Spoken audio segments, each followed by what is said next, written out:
Someone was asking how these hardness chisels work. Let's get into it. So first things first, these Rockwell hardness testers are labeled 58 to 64. And that is the hardness of these chisels. Here we have a mild steel, a 1084 core, and magnet cut. So with the mild steel, I'll start with 58 Rockwell and grab an edge.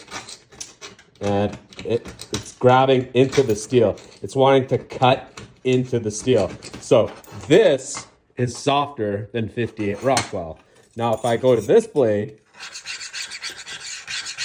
it is skating the 58. Now what I'm gonna do is move on to the 60 Rockwell. And it skates. So I can infer that this is at least 60 Rockwell, potentially higher. Let's go to 62 Rockwell. Oh, and it's starting to grab. So at 62 Rockwell, it is grabbing. So I can infer that it is 60 and a half Rockwell, 61, 61 and a half. Let's just say 61 Rockwell. So it's not precise, but pretty good. On the magnet cut, we'll start at 60. And it slides. 62. And it still slides. 64. And it's grabbing. So I can infer that this knife is at around 63 Rockwell. So these are a super important tool. I record the hardness of all my knives.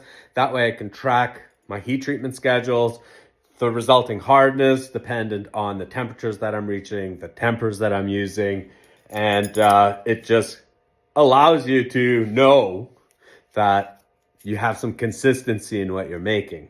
And compared to a true Rockwell hardness tester, you're saving a ton of money. Is it as precise? No. Is it less expensive? Is it useful? Yes. Is this what I want to use forever? No.